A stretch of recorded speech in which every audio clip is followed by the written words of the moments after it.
नमस्कार, मी प्राची साळुंखे बुलेटिन मध्ये आपलं स्वागत करते आणि आता आपण घेणार आहोत महत्त्वाच्या बातम्यांचा वेगवान आढावा। स्पीड न्यूज मधून सुरुवात करतोय आज दिवसभरातल्या सगळ्यात मोठ्या बातमीने।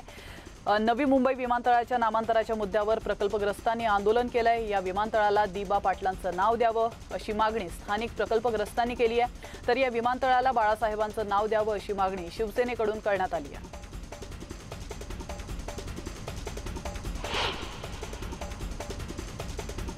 नवी मुंबई प्रस्तावित आंतरराष्ट्रीय विमानतळाला दिवा पाटील यांचं नाव द्यावं या मागणीसाठी आज सिडको या ठिकाणी घेराव घालण्यात आला होता आणि यासाठी पालघर, रायगड, ठाणे या जिल्ह्यांच्या विविध भागातून आंदोलक आले होते। यावेळी होणारी वाहतूक कोंडी टाळण्यासाठी वाहतूक पोलिसांनी नवी मुंबईकडे जाणाऱ्या अवजड वाहनांना रोखलं होतं। त्यामुळे कटाई, शिळफाटा, बदलापूर महामार्गाच्या शेजारी अवजड वाहनांची मोठी रांग लागल्याचं पाहायला मिळालं।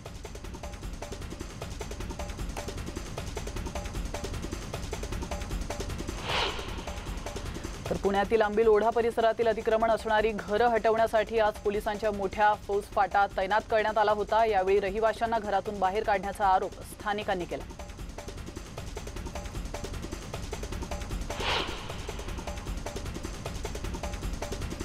तर आंबील ओढा परिसरात वास्तव्यास असलेल्या स्थानिकांच्या घरांवर आज सकाळी महापालिकेने बुलडोजर चालवलाय। या कारवाईवरून स्थानिक ग्रामस्थ आणि पोलीस आमनेसामने आल्याचंही बघायला मिळालंय। मात्र स्थानिकांचा विरोध बाजूला सारत महापालिकेने पाडापाडीची कारवाई सुरूच ठेवली होती। महापालिकेकडून सुरू करण्यात आलेल्या कारवाई विरोधात न्यायालयात धाव घेतली होती आणि न्यायालयाने या प्रकरणी याचिकाकर्त्यांना मोठा दिलासा दिलाय।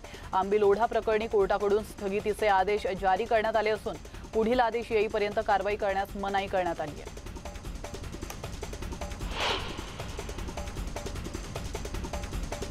दिल्लीमध्ये आज पंतप्रधानांच्या निवासस्थानी एक महत्त्वाची बैठक होते। काश्मीरच्या राजकीय भवितव्याचा वेध घेणारी ही बैठक असून काश्मीरच्या नेत्यांसोबत पंतप्रधानांची ही बैठक आहे। पंतप्रधान नरेंद्र मोदींच्या निमंत्रणानंतर जम्मू आणि काश्मीरवर सर्वपक्षीय बैठक सुरू असून काल पीपल्स डेमोक्रॅटिक पार्टीच्या प्रमुख मेहबूबा मुफ्ती दिल्लीमध्ये पोहोचल्यात। या बैठकीच्या पार्श्वभूमीवर जम्मू काश्मीरमध्ये 48 तासांचा हाय अलर्ट जारी करण्यात आलाय।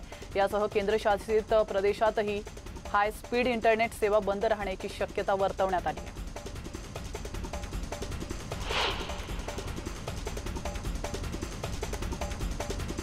तर विरोधी पक्षनेते देवेंद्र फडणवीस यांनी पोलीस विभागातील वाझे सापडला, इतर विभागातील वाझे अजूनही बाकी असल्याचं म्हणत सरकारवर हल्लाबोल केलाय। तर इतर विभागातील वाझे कोण आहे याची माहिती माझ्याकडे असल्याचा गौप्यस्फोटही फडणवीसांनी केला। बातमी आहे बीडमधून। आज बीडमध्ये शिवसेनेतच राडा झाल्याचं पाहायला मिळालंय। शिवसेनेच्या नवीन जिल्हा प्रमुखांनी शिवसेनेच्या शहर प्रमुखांवर हल्ला केलाय। यावेळी जिल्हा प्रमुखांची गुंडगिरी बीडकरांना पाहायला मिळाली आहे। नवीन जिल्हा प्रमुखपदी आप्पासाहेब जाधव यांची निवड करण्यात आली आहे। यानंतर माजलगावमध्ये शक्ती प्रदर्शन करत रॅली काढण्यात आली आहे आणि या रॅली दरम्यान भर रस्त्यात शिवसेनेच्याच शहर प्रमुखांवर हल्ला करण्यात आला। महाराष्ट्रामध्ये होणाऱ्या जिल्हा परिषद आणि पंचायत समिती निवडणुकांमध्ये भाजप सर्व जागेवर ओबीसींचे उमेदवार देणार असं आमदार गोपीचंद पडळकर म्हणालेत। तर ओबीसी समाजाशी दगाफटका करणाऱ्या महावसुली सरकारला देवेंद्र फडणवीस यांनी हा निर्णय जाहीर करत चोख प्रत्युत्तर दिल्याची आमदार गोपीचंद पडळकर यांनी महाविकास आघाडीवर टीका केली। तर काँग्रेस नेते राहुल गांधी गुजरातमधील सुरत येथील दंडाधिकारी कोर्टात हजर झालेत। मोदी या आडनावावरून राहुल गांधींनी केलेल्या वक्तव्यावरून त्यांच्या विरोधात अब्रू नुकसानीचा खटला दाखल करण्यात आलाय। तर भाजपा आमदाराने हा खटला दाखल केला असून याच प्रकरणी राहुल गांधी जबाब नोंदवण्यासाठी कोर्टामध्ये हजर झाले।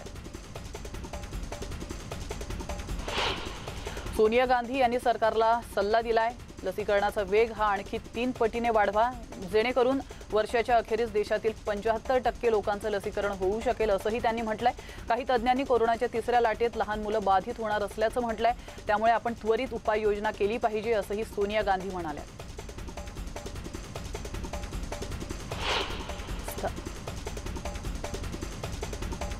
स्थानिक स्वराज्य संस्थेतील ओबीसींचं आरक्षण सुप्रीम कोर्टाने रद्द केल्यानं आज अखिल भारतीय महात्मा फुले समता परिषदेच्या वतीने लातूर जिल्ह्यातल्या उदगीरच्या शिवाजी चौकामध्ये रास्ता रोको आंदोलन करण्यात आलं होतं। तर पूर्ववत आरक्षण ठेवून सकल ओबीसी समाजाला राज्य आणि केंद्र सरकारने न्याय मिळवून द्यावा अशी मागणी देखील यावेळी करण्यात आली।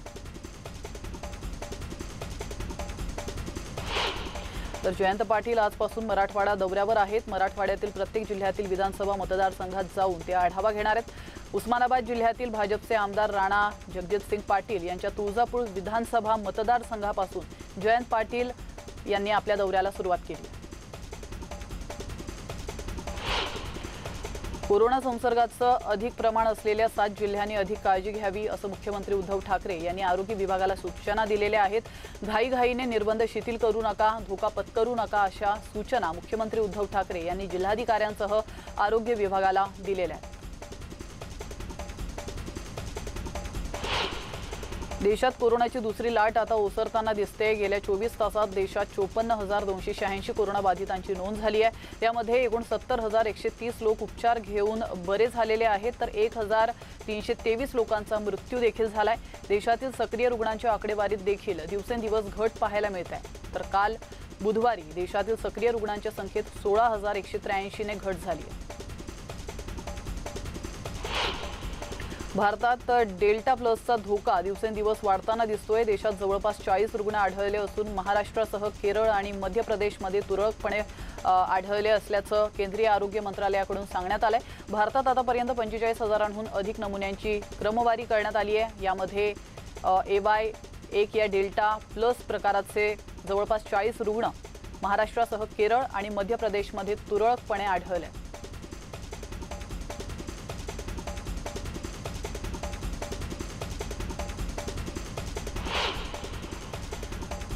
कोरोनाच्या डेल्टा प्लस व्हेरियंटचं या प्रकारच्या कोरोना विषाणूविषयी चिंता करण्याइतपत पुरेसा डाटाच अजून उपलब्ध नसल्याचं महाराष्ट्र कोविड टास्क फोर्सचे सदस्य डॉक्टर शशांक जोशी यांनी म्हटलंय।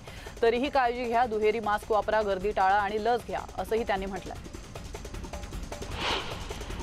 तर आज वटपौर्णिमा आहे। राज्यात ठिकठिकाणी वटपौर्णिमा साजरी केली जाते। तर आज नवी मुंबईमध्ये घेराव आंदोलनादरम्यान आंदोलनकर्त्या महिलांनी आंदोलनस्थळीच वटपौर्णिमा साजरी केली आहे, तर दुसरीकडे आंबील ओढ्यात कर्तव्य बजावणाऱ्या पोलिसांनीही कर्तव्यावरच असताना वटपौर्णिमा साजरी केली आहे। कोल्हापूर पोलिसांनी नागरिकांना वटपौर्णिमेच्या हटके शुभेच्छा दिलेल्या आहेत। कार चालवताना सीट बेल्ट आणि बाईक चालवताना हेल्मेट नेहमी वापरा, रस्त्यावर फिरताना मास्क वापरा, वटपौर्णिमेच्या भरवशावर राहू नका असं ट्विट करत पोलिसांनी लोकांना उपदेशाचे डोस दिलेले आहेत। वाढती कोरोना रुग्णसंख्या आणि रस्ते अपघाताच्या पार्श्वभूमीवर वटपौर्णिमेचा मुहूर्त साधून पोलिसांनी केलेलं हे ट्विट चांगलं चर्चेत आलंय। कोल्हापूर शहरासह जिल्ह्यात आज वटपौर्णिमा उत्साहात साजरी करण्यात आली आहे। कोल्हापूर शहरातल्या राजेंद्र नगर परिसरातील उडान महिला मंचच्या वतीने महिलांना वडाची रोपं भेट देण्यात आली आहेत। आजच्या दिवशी अनेक महिला या वडाच्या झाडाच्या फांद्या तोडतात आणि त्याची पूजा करतात, त्यामुळे पर्यावरणाचं नुकसान होतंय म्हणून अंगणातच वडाचं रोप लावल्यानंतर दर वटपौर्णिमेला त्याची पूजा करण्यात यावी या हेतूने ही वडाची रोपं आज भेट म्हणून देण्यात आली आहेत। तर नाशिकमध्ये वटपौर्णिमेनिमित्त वड पूजनासाठी आलेल्या महिलांचं महिला पोलिसांनीच प्रबोधन केलंय। यावेळी साखळी चोरांपासून सावधान राहण्याचा इशारा महिला पोलिसांनी दिलाय। महिला सणानिमित्त खूप सारे दागिने अंगावर घालत असतात, त्यामुळे अशा वेळी बऱ्याचदा चोरीच्या घटना देखील मोठ्या प्रमाणात घडतात। अशा घटना घडू नये यासाठीच महिलांना सावध करण्यात आलंय। कुडाळ इथल्या गवळदेव मंदिरात पुरुषांनी वटपौर्णिमा साजरी केली आहे। वटपौर्णिमा हा सण स्त्रिया साजरा करतात आणि देवाजवळ हाच पती 7 जन्मी मिळावा असं मागणं मागतात। मग आम्हीही आमच्या पत्नीसाठी, हीच पत्नी आम्हाला 7 जन्मांसाठी मिळावी यासाठी प्रार्थना करत सण साजरा केल्याचं त्यांनी म्हटलंय।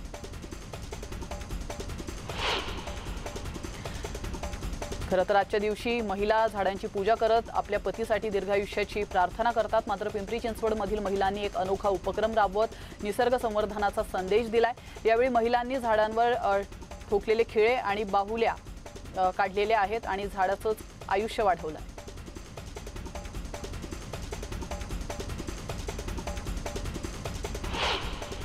संतश्रेष्ठ ज्ञानेश्वर माऊलींच्या संजीवन समाधी मंदिरात वटपौर्णिमा निमित्ताने पहाटेची पवमान आरती आणि दुग्धाभिषेक करण्यात आलेला आहे। तर मंदिराची गाभाऱ्यात विविध रंगाच्या फुलमाळांनी सजावट देखील करण्यात आली आहे। दरवर्षी वटपौर्णिमेला माऊलींच्या मंदिरात असंख्य महिला वर्ग दर्शनासाठी येत असतो। मात्र कोरोनाच्या पार्श्वभूमीवर संतश्रेष्ठ ज्ञानेश्वर माऊलींचं मंदिर भाविकांच्या दर्शनासाठी बंद आहे।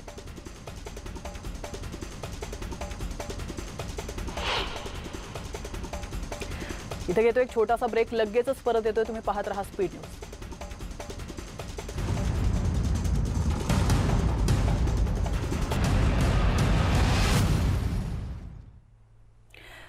ब्रेकनंतर पुन्हा एकदा आपलं स्वागत आहे आणि पुन्हा एकदा आपण घेणार आहोत उर्वरित बातम्यांचा वेगवान आढावा। देश लवकरच 2G मुक्त आणि 5G युक्त करणार असल्याची मोठी घोषणा रिलायन्सचे CMD मुकेश अंबानी यांनी केली आहे।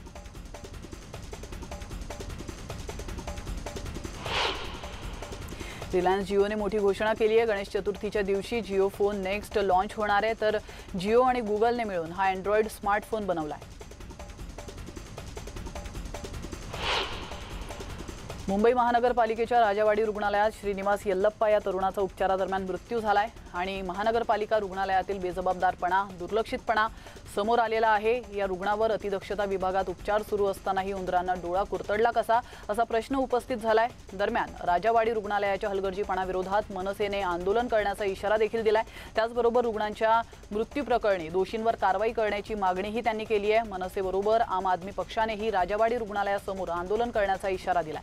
आम आदमी पक्षाच्या नेत्या प्रीती मेनन यांच्या उपस्थितीत आम आदमी पक्षाच्या कार्यकर्त्यांनी घोषणाबाजी केली आहे।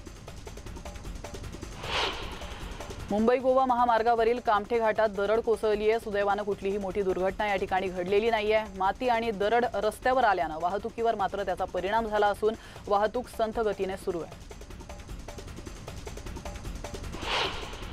सुप्रीम कोर्टाने स्थानिक स्वराज्य संस्थांमधील ओबीसींचं आरक्षण रद्द केल्याने राज्यभरातील ओबीसी समाज आता आक्रमक झालाय। स्थानिक स्वराज्य संस्थांमधील राजकीय आरक्षण पूर्ववत करावं या मागणीसाठी कोल्हापुरात ओबीसी जनमोर्चाच्या वतीने करवीर तहसील कार्यालयासमोर तीव्र आंदोलन करण्यात आलंय, तर राज्य सरकारने समर्पित आयोग नेमावा अशी मागणी देखील यावेळी करण्यात आली आहे।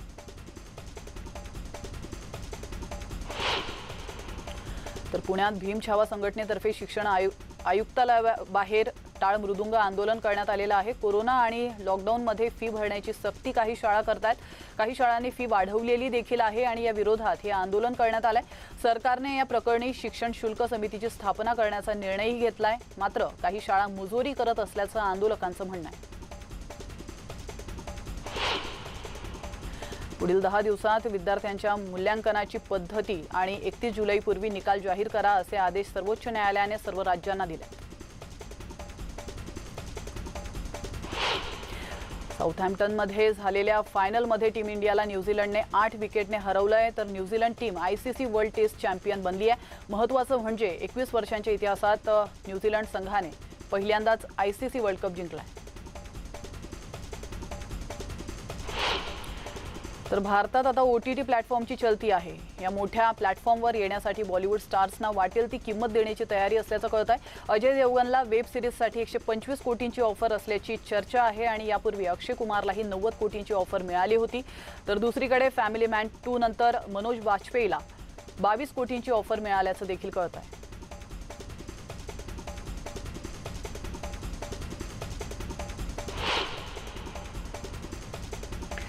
आणि यासोबतच स्पीड न्यूजमध्ये वेळ झाले इथंच थांबण्याची। महत्त्वाच्या बातम्यांचे सर्व अपडेट्स आपल्या मोबाईलवर मिळवण्यासाठी न्यूज 18 लोकमतच्या यूट्यूब चॅनलला सबस्क्राईब करायला विसरू नका। शिवाय शासनाने आखून दिलेल्या सर्व नियमांचं पालन करा। घरातून केवळ अत्यावश्यक काम असेल तरच बाहेर पडा आणि मास्क लावायला विसरू नका। स्वतःची काळजी घ्या। नमस्कार।